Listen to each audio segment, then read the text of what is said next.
We just want to make a good movie. We just want to make a movie that entertains us, that I would want to see, that doesn't exclude anybody. Oh boy, this is gonna be good, I can tell.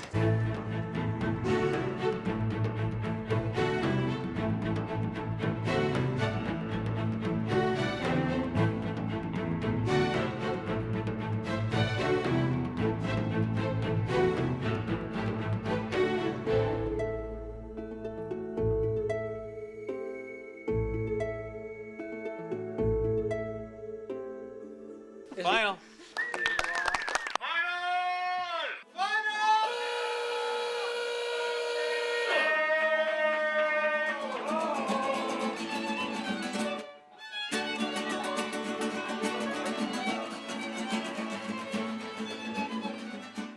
I always believe in research. No matter what the subject matter is, you cannot do enough research because so much believability will come out of what's really there.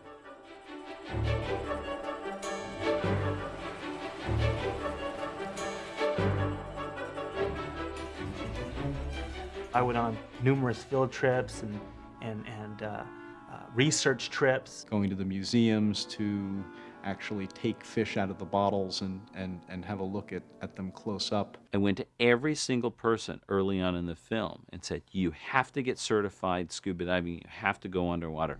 We cannot make a movie about the underwater world without you experiencing it firsthand. The design of the coral reef has been really interesting because we had all taken scuba lessons and gone and looked at the coral reef.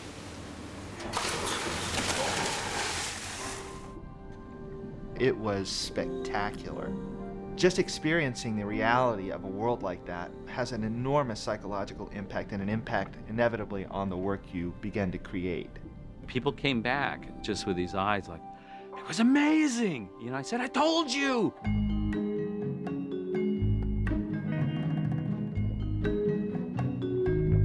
Well, one of the first things I did was I got together with the R&D group and we looked at images of things underwater and we thought, what is it that makes you believe that it's underwater? We put together our simplest version of an underwater set, almost like My First Ocean, and tried to make that look like it was underwater. Our first test appeared to be either a chlorinated swimming pool or a very foggy day on a heath somewhere in Scotland. We didn't get ocean water. Each of these individual aspects of being underwater looked great, but we couldn't get them all to work in concert together. And I just picked a couple shots of things above water and things below water from real footage, and I said, okay, using exactly the tools that we have created and nothing else, I want you to see how close you can mimic these actual shots. And they came back a couple weeks later, and they put the two images up, the actual live action footage and then our footage, and I couldn't tell which one was which. We were shocked. I mean, we were elated because it's like, oh my gosh, we did it. I mean, it looks like water. Then we had to sort of pull back and go, wait a minute, it looks too real. We want you to believe that it exists, but we want you to also kind of feel that you're in a make-believe world. We just push on the story as hard as we can, and we try and buy ourselves as much time as possible to work out every aspect of the story. It's really important for us, sort of at the head of this big pipeline before it gets down to layout and animation and lighting, to work this thing out right. And that includes pacing of a film, that includes the emotion, making sure that people are feeling things as the movie progresses. And on Nemo, Andrew thought he had the magic bullet because he wrote the screenplay himself and had a complete screenplay going into this, which we don't always do. We thought that this whole process was going to be much smoother sailing. But the reality is once you put these movies up in storyboard form, a lot of things come to light that aren't clear when you're just reading words on a printed page. The thing that finally makes it on the screen is all about rewrite, rewrite, rewrite, rewrite. Is that funny enough? Make it funnier. Okay. And a good portion of the rewrite process is not done by the screenwriter, you know, at a word processor or a typewriter. It's the story department. It's the guys that sit in a room with you for close to 2 years, batting out ideas, countering your ideas, drawing up story panels, putting them up on a wall, pitching things, putting things on a reel down in editorial. It's a very malleable, messy, glorious process. Sometimes it's about doing things over and over and over and over again. And even though I've done this a lot of times, it never fails to to bring me to that point wherein, oh boy, I don't want to do that sequence one more time. When it works, it's amazing. The power of what you can do with a group of great minds. But it can also be very, very frustrating because there's not a singular mind at times. Can you help me? No. You get yourself in there, you can get yourself out. When it really got dark and we didn't know what to do, Andrew Stan and I would jump in a car and we'd drive to LA. You know, instead of flying down to go down and record Ellen DeGeneres or Albert Brooks, we drive 6 hours. But what that would force us to do is to just talk it out with no other distractions. And we worked a lot of good stuff out that way. And when I watch the film now, I can remember where we were on I-5 when this idea was brought forward. In fact, the Nemo initiation sequence was written on one of these trips. Shark bait.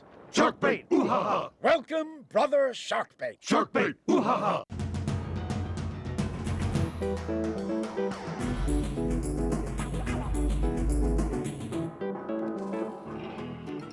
We cut the boards together with dialogue, temp music, temp sound effects. It's very important that the experience of viewing the story reels for the audience is going to approximate the experience of viewing the finished film. Just one point! Good eye! We spent a lot of time, we spent years, in fact, honing this story reel to try to create the best, most solid, entertaining template for the movie. Good eye! What we decided to do was to establish a range of underwater color to track the characters through the film. So with the reef, we start with crystal clear, kind of very light greenish turquoise. And as the film progresses, it gets darker green turquoise, and then black, and then blue. And then as we get closer to Sydney Harbor, it becomes greener. The pastels are used to kind of outline the color and the mood and the lighting for the entire film. Here's this morning in Pelicans. I start off again with a big broad stroke color palette. We try and figure out time of day and mood for the film. And then as we move forward and things are getting finalized in story, I go back in and, just visit key shots in a scene to kind of provide a direction for lighting. He'll put out the inspiration for what the scene should feel like and how it fits into the whole. We'll scan them in, and then she'll take them and she'll balance the colors a little bit. And he'll see it later and he's like, wow, that looks as good as I was hoping it would look, which just, of course, makes me feel like $1 million.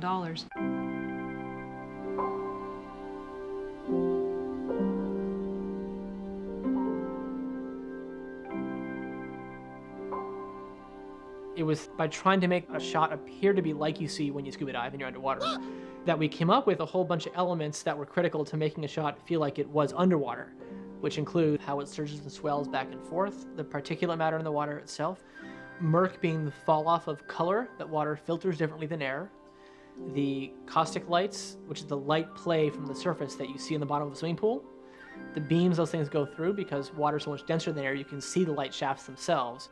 Okay, now how is it different being in a reef than being in deep ocean water than being murky in a harbor? Oh, okay. So now you have to find different settings for all those various things again and set the levels again. So you get, harbor water and sewage water and clear open blue ocean water, murky ocean water, bright sunny reef water that's shallow at night and at day and at dawn and dusk. If you look at fish, it's amazing how little we did have to caricature them, because they're so wild in their shapes and forms. They took a lot of scientific input, but there are some things you just have to do in order to act that fish don't do. Real fish have the eyes on the side of the head. They don't have eyelids, and they don't blink, and they don't talk. So how do you design a fish that is able to talk and emote and everything that the animators are going to want to put in there? We looked at how dogs emote. The subtle movements of their eyebrows is enough to emote like sadness or happiness. Neutral. Excited. Angry. Stern. Sad. And it's the same thing with these fish designs. We put enough eyebrow mass in there to really get the nuances of emotion. So I basically now have to flesh that design out, start figuring out the details about the fins and the gills and the mouth and the teeth, and turn her around, draw her from so many different angles. So as I'm developing that character, There are some designs that Andrew really likes, Andrew and Ralph really like, and then they give it to Jerome Ralph, the sculptor here. We're generating these sculptures to pre-visualize character design. We knock these out in clay, just like this, and we do it as fast as we can so we can get as many changes from the director and the art director, as many as we need. That's really when the magic happens. Starting to see that 2D drawing come alive in 3D, and it's like I get all this amazing information from it. I start seeing it in a new way. I start turning it around. I look at it from the top and the bottom, because you never know if that's the way they're going to be seen in the movie. Once the sculpt's done and we get approvals, then it goes on to the modelers, and then they actually start building them in the computer using our clay sculpts as reference. Then we would have animators come in and help us figure that stuff out too. So the process is incredible. It's so collaborative. Sharkbait, you did it! Yes, Sharkbait, you're covered with germs! The shader and texture art director is responsible for taking those models, both sets and characters, and giving them life in terms of the scales or textures on the surface of these characters. Tropical fish die a lot, unfortunately, and so they always have a good supply at fish stores of dead fish. So then we'd take them and we'd slap it on the scanner and we'd hold it up to the light and see what it looked like, and started identifying what the important characteristics are of that fish, what color they are, what kind of texture they are, how they respond to light when lit. So like whether they're shiny or smooth, whether they're velvety or translucent.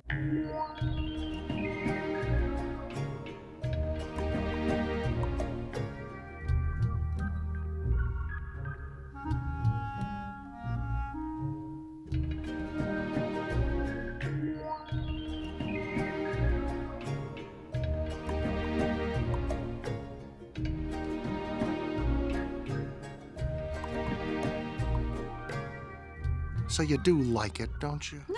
I do. I really do like it.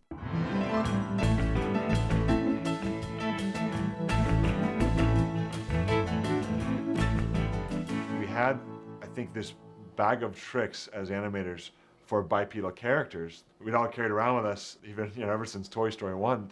It wasn't until we had done the first few tests that we had realized that it's a completely different language. I think for most animators, it takes a good month or two of like pretty intense stuff to really get into understanding what makes a fish feel like a fish and adapting their old bag of tricks to the new bag of tricks.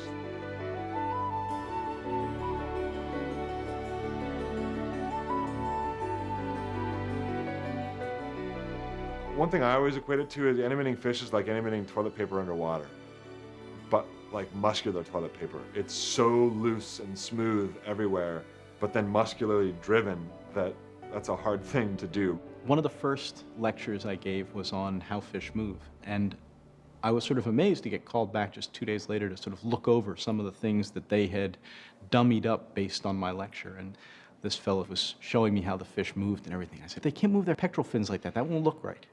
A fish can't just sort of do that.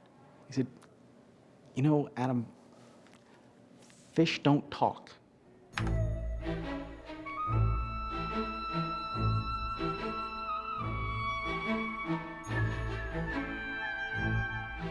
It takes a tremendous amount of effort to create something that looks effortless. You're pushing the envelope, you're stressing your production plan out as much as you can to bang on the story and get the lines just right and get it edited just right. Crunch time is like almost like literal, It's like you have so much that comes right at the end because you've taken so much time to plus the story. I think when things get really tough around here and when you start to feel the stress build up, that tends to be when we kind of explode as a group and people just go crazy. We tend to kind of just blow off steam or whatever.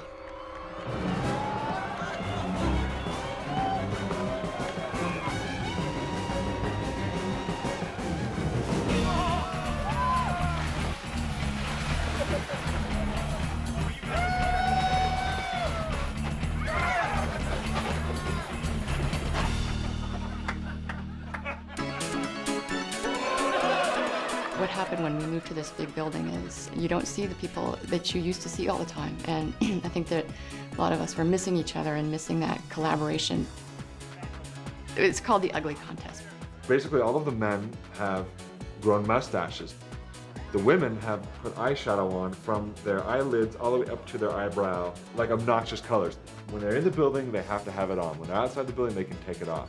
So I think they actually get away maybe a little lighter because this thing doesn't come off. I started adding more makeup, and eventually I had the complete face, and then I decided that I'd start to wear different outfits.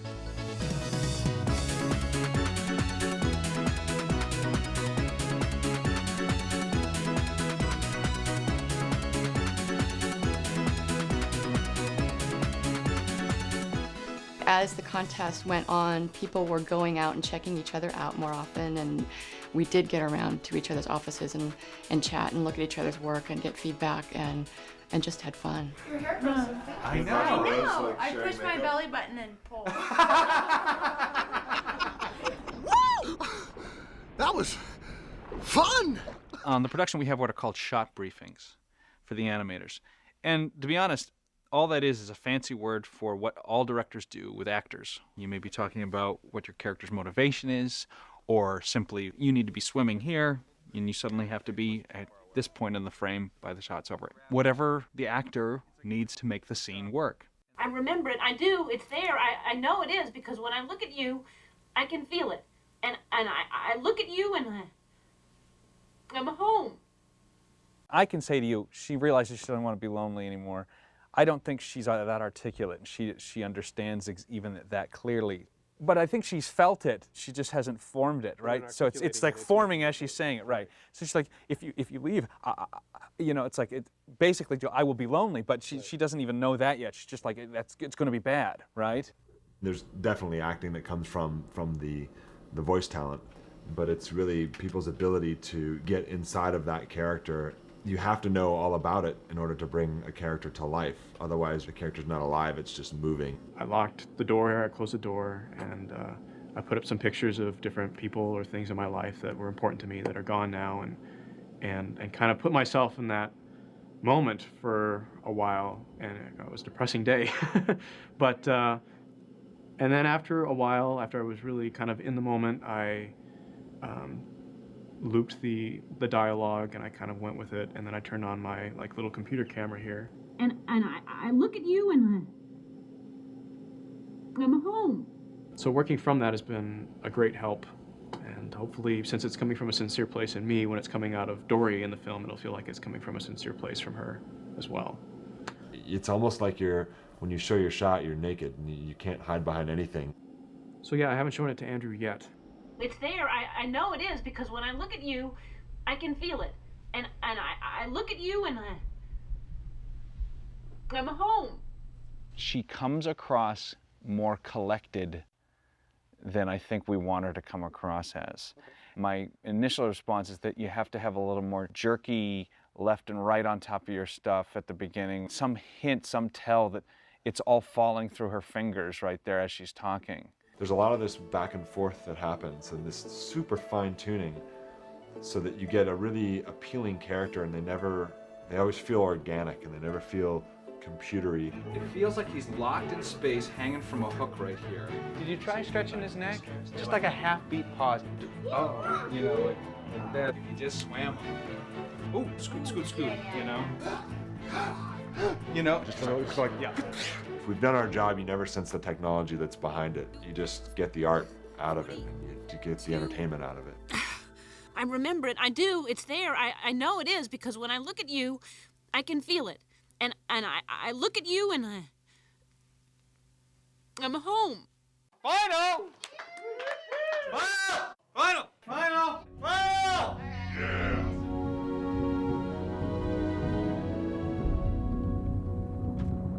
I think that the interior of the whale scene is a good example of just an enormously challenging sequence from all avenues.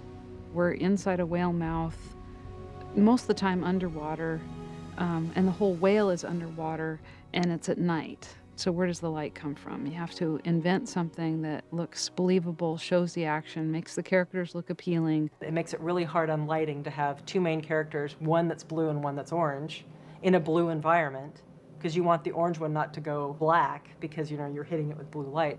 There was some concern about Dory disappearing, considering that we're in a lot of blue in this film, and turquoise and things.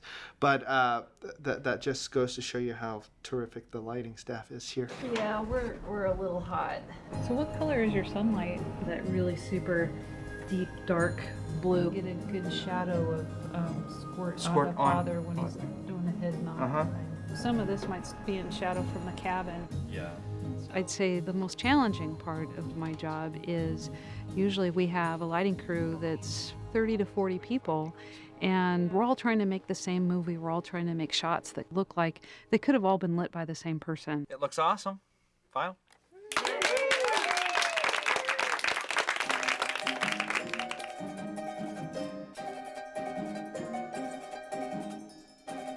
Graham said, we got to film about water. And, oh, what kind of water? Is there splashing water? Is there pouring water? Are we underwater? Are we above water? Oh, actually, we're all those things. Oh. Here you just need the sim of the water being affected by this boat rock. This is the big kickback splash. Yeah. The producer, half of my brain, looks at a schedule and goes, I cannot splash water in 800 shots. I cannot afford to do this. Okay, the director, half my brain says, we're going to splash water in 1,200 shots. Every shot needs a splash because we're in water. Okay, both are not really true, so where's the middle ground? If you do it right, you get a couple shots you spend a lot of money on that look just, they're so cool. You just melt. They're amazing. And the water does everything. It's completely real. We totally controlled it. And you feel like a rock star. There are a couple shots you do about half that in, and a couple shots you don't do very much in at all. And if you pick just the right ones to spend your money there, as an audience member, you watch it and you believe the whole thing.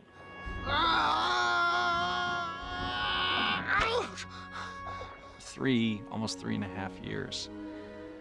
That's a long time to work on something and still not know whether or not it works. I mean, I thought it worked, and I thought it worked the first year that I worked on it. It's like you never really know until you see it with that preview audience, especially when you've seen it so many times. 2 years later, after a lot of dead ends or wrong turns and changes, you just get sort of beaten down. About the 20th time, you're not laughing at that joke anymore, and you forget that that joke's funny. I was in a very vulnerable state, and I think the whole production was. We just didn't know what we had.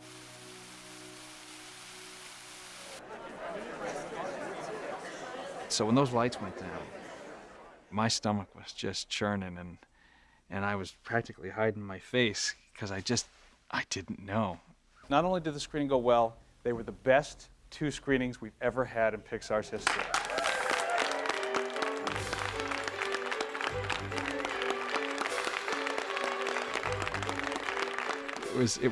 It was amazing. I found myself realizing that I had pretty much followed Father's journey and gotten to the point where I was just seeing everything half empty. And that was my moment of seeing things half full, for this picture. The time we'd taken to get the story right really paid off. It was really resonating with the audience, and of course it was also the shot in the arm we needed to come back home and go, all right, let's crank this thing out, let's go.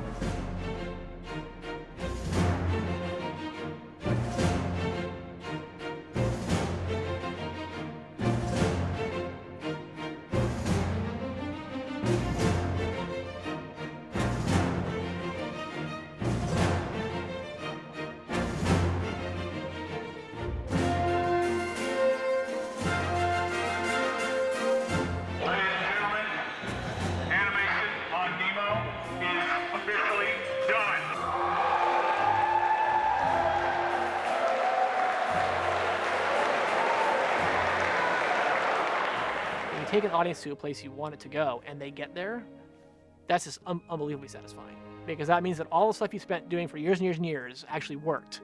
It's been a long, tough road, but we've all been there before, and we know that it's worth it. It's worth all the hard work. I've always known, even in the darkest days of the making of this movie was going to be stunning. And it is.